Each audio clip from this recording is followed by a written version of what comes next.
안녕하세요. 오늘은 속눈썹 연장 유지력에 대해서 말씀드리고 싶어서 카메라를 켰습니다.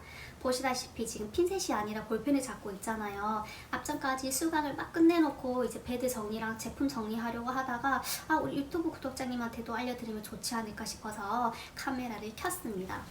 보통 수강을 오시는 원장님들이나 이걸 보고 계시는 원장님들한테 제가 여쭤보면 유지력에 대해서는 어떻게 생각하는지, 유지력을 높이려면 어떻게 해야 되는지 이렇게 여쭤보시면 대부분 이제 대부분 원장님들이 온도 습도 맞추는 거요 이렇게 말씀하시거든요. 근데 온도 습도를 왜 맞춰야 될까요? 물어보면은 대답을 잘 못하시기도 해요. 물론 이제 글루 자체의 성분 때문에 온도 습도를 맞춘다라고는 이제 크게 생각을 하고 계시더라고요.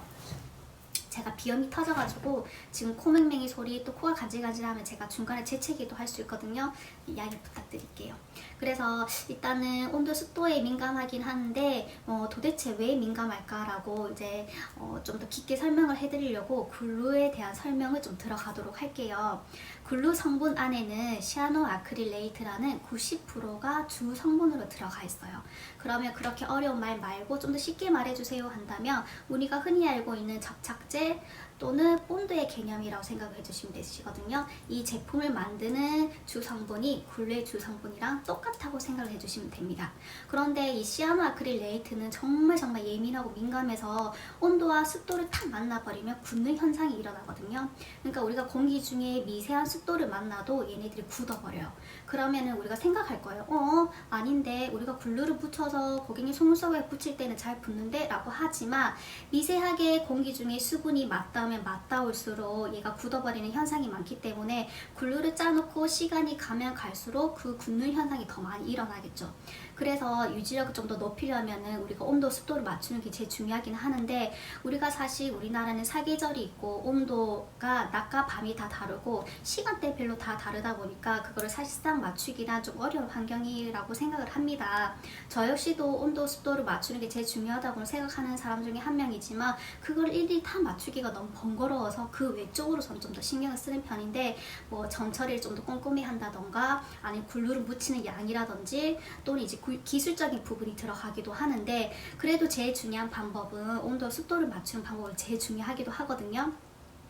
근데 이 온도와 습도를 잘 맞추는 것도 중요하지만 제가 앞서 말씀드린 것처럼 그걸 하나하나 다 조건을 맞춰가기가 어렵기 때문에 우리는 다른 방법을 좀 쓸 건데요. 제가 아까 시아노아크릴레이트는 습도에 민감한 친구라고 했잖아요. 그래서 우리가 보통 시술이 1시간 반 또는 1시간이 걸린다라고 하면 한번 쭉 짜놓은 글루는 시간이 가면 갈수록 습도가 그러니까 우리 공기 중에 수분을 계속 머금고 있기 때문에 끝에 가면 갈수록 더 굳는 현상이 많이 일어난다고 설명을 드렸잖아요. 그러면 유지력을 높이려면 어떻게 해야 될까요? 맞아요. 유지력을 높이려면은 글루를 짜는 횟수를 늘려라 라고 말씀드리고 싶어요. 내가 1시간이다 또는 1시간 반이다 하면은 30분 단위로 글루를 새로 짜서 쓰는 것을 추천드립니다. 간혹 고객님한테 연락이 왔는데 한쪽이 우수수 빠졌다고 연락이 왔어요 라고 하는 고객님 원장님들도 계실 거예요. 그런 부분은 물론 생활습관적 한쪽으로 주무시기에 우수수 빠질 수도 있지만 그 다른 문제는 우리가 보통 글루를 한번 짜면 오른쪽 시술 그 다음에 맨 마지막에 왼쪽 시술 들어가는 고객 원장님들이 계실 거예요. 그러면은 첫 번째 오른쪽에 시술했던 연장은 좀 더 많이 붙어 있는데 마지막에 왼쪽 붙이 속눈썹 가무가 우수수 떨어졌다 하면은 글루가 굳는 현상 때문에 그렇다고 보시면 됩니다. 그래서 좀 더 유지력을 높이려면은 글루를 30분 단위로 짜서 새 걸로 바꾸시는 게 제일 좋고 또는 그게 좀 시간 체크하는 게 번거롭다고 하시면은 오른쪽 할 때 새 거, 왼쪽 할 때 새 거 이런 식으로 글루를 새로 짜서 맞추는 거를 추천을 드리고요. 그 다음에 우리 글루 양을 좀 설명을 드리자면 어떤 분은 글루 양을 많이 묻혀서 붙이는 게 더 효과적이다 또는 어느 조금만 묻혀야 좀 더 효과적이다 라고 말씀하는데 이게 제가 예로 들면 우리가 삼겹살, 통 삼겹살 있고 얇은 삼겹살 있잖아요. 그럼 그걸 똑같은 기름 온도에 딱 구웠을 때 이 굵은 거는 겉에만 있고 안에는 조금 그대로 남아있겠죠. 근데 얇은 삼겹살은 전체적으로 이제 잘 굽히겠죠. 그렇게 생각하시면 되거든요. 우리가 굴루를 덩어리째 이렇게 들고 와서 가모에 붙이면은 겉에는 말랐을지 몰라도 안에는 다 마르지 않았기 때문에 시간이 지나면 자연스럽게 툭 하고 빠져버려.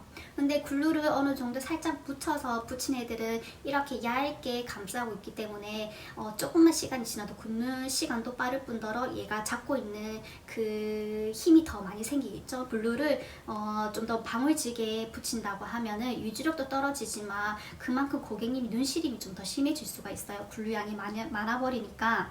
근데 왜 눈시림이 또 있냐? 굴루 안에도 포름알데히드라는 가스를 발생시키는 성분이 있는데 얘네들이 굴루를 짜놓으면 미세하게 계속 가스가 발생이 돼요.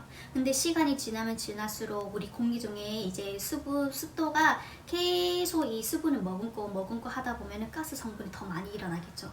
그래서 처음에 굴루를 짜서 시술할 때보다는 가면 갈수록 눈시림이 좀 더 심해지는 경우가 얘네들이 수분을 계속 머금고 있고 그만큼 가스가 더 많이 발생이 되기 때문이거든요. 그래서 아까 유지력을 높이려면 어떻게 해야 된다고 했죠? 그 굴루를 짜는 횟수를 더 늘리라고 했잖아요. 그래서 더 늘리게 되면은 눈시림도 적어질 수밖에 없어요. 그 굴루를 짜놓은 상태에서 끝까지 간다 싶으면 가면 갈수록 굳는 현상도 더 많이 일어나고 더 많이 가스 성분이 발생되니까 눈도 더 시릴 수밖에 없을 거고. 그래서 저는 고객님이 처음 연장을 하신다고 하시면은 이제 눈매에 따른 그런 상담도 들어가겠지만 제품에 대한 상담도 같이 들어가거든요. 그렇다고 포름알데히드가 어쩌고저쩌고 할 수는 없으니까. 그래서 고객님한테는 저는 어떻게 설명하냐면 고객님 연장이 처음이시기 때문에 제가 설명을 좀 드리면 저희가 눈에 들어가지는 않지만 저희가 시술을 할 때에는 눈 자체가 워낙 예민한 친구이기 때문에 눈시림 때문에 눈물이 조금 나거나 약간 시큰시큰할 수도 있다. 근데 그 이유는 우리가 양파를 이렇게 자르게 되면 눈에 넣지도 않았는데도 눈물이 나는 것처럼 저희가 굴루를 쓸 때 약간 그런 매운 향 때문에 눈물이 날 수 있으니 안전하게 시술이 들어가니까 너무 걱정하지 마시라고 저는 말씀을 드려요. 근데 이런 멘트 없이 시술을 하게 되면은 이제 고객님이 눈을 감고 있는데 막 눈물이 나고 너무 매워. 그러면은 상식적으로 뭔가 들어간 거 아니야? 뭐 시술 잘못된 거 아니야? 라고 생각할 수도 있거든요. 그러면은 중간중간 눈물이 나요, 눈이 시려워요 하시는 고객님도 계시겠지만 내향적인 고객님 같은 경우에 그거를 바로 말씀을 못 드릴 거예요. 분명히 집에 가서 곰곰이 생각해봤는데 너무 눈이 시렸고 너무 눈이 아팠어. 그럼 내 눈 잘못된 거 아닐까? 라고 이제 고민을 계속 하시다가 연락을 주실 거거든요. 눈이 시렸고 눈이 아팠어요. 눈이 충혈이 된 것 같아요. 라고 분명히 말씀하실 거기 때문에 그런 걸 방지하기 위해서 또는 고객님을 조금 더 마음을 안정시키기 위해서는 그런 설명이 필요하다고 저는 생각하거든요. 그래서 원장님들도 연장이 처음이신 고객님들한테는 이런 설명을 부가적으로 하시는 게 좋다고 생각을 하고 좀 더 정리를 하자면 유지력을 높이는 방법은 온도와 습도를 맞추는 것도 제일 중요하지만 굴루를 짜는 횟수를 좀 더 늘리게 되면은 굳는 현상이 줄어들고 눈시림이 줄어들기 때문에 굴루 짜는 횟수를 조금 늘려라 라고 설명을 드리고 싶어요. 그리고 그 외적으로 이제 좀 더 유지력을 높이는 방법은 이제 수강 내용 중에 포함이기 때문에 여기서까지만 조금 이론적으로 들어갔고요. 어쨌든 우리가 연장함에 있어서는 유지력이 정말 중요한 거잖아요. 그래서 어떻게 하면은 좀 더 유지력이 좀 더 오래 갈까라고 고민을 해보다가 저도 조금 파고 들다가 여기까지 왔는데 온도 습도 맞추는 것도 중요하고 제가 말씀드린 것처럼 굴루 양 조절하는 거, 그 다음에 우리가 스킨 로션 이렇게 바르고 온다 하더라도 눈 화장을 하지 않더라도 미세하게 잔여물이 남아있을 수도 있고 미세한 유분기가 있을 수도 있거든요. 그래서 물티슈로 닦아내든지 전처리제를 꼼꼼하게 하시는 게 제일 좋은 방법인 것 같아요. 그러니까 눈썹이 최상의 컨디션이 될 수 있는 시점에서 연장을 하면 유지력이 오래 갈 수 있고요. 그래서 물론 이제 고객님 생활 습관에 따라 또는 이제 그 날의 환경에 따라서 좀 다를 수 있지만 우리가 시술적인 부분에서는 좀 더 노력을 하면 좀 더 꼼꼼하게 시술을 한다면은 유지력이 좀 더 오래 가지 않을까 싶은 생각이 들고요.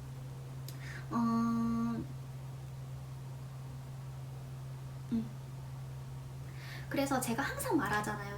그러니까 시술하기 전에 모든 걸 다 말씀을 드려라. 그래서 고객님이 누워서 눈을 감고 떴을 때 그 고객님 눈을 파악을 하고 스캔을 빠르게 한 다음에 고객님한테 말씀드리는 거죠. 고객님 속눈썹이 끝이 꼬여있다, 또는 잔털이 많다, 또는 속눈썹이 약하다, 또는 가늘다, 뭐 요런 부가적인 설명이 들어가면서 유지력에 대해서도 좀 설명을 하면 고객님이 집으로 돌아갔을 때 뭐 한두 가닥 빠지는 것에 대해서도 조금 안심을 하고 믿음이 생기는 거죠. 왜냐면 저희가 미리 말씀드렸던 부분이 정확하게 이렇게 돼버렸으니까.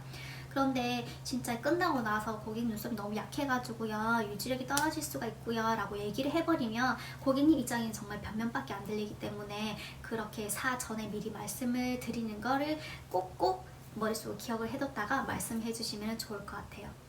그리고 저는 이제 수강이 끝나고 막판에 또 시술 이야기 하나 있어가지고 그거 끝내놓고 퇴근을 하도록 하겠습니다.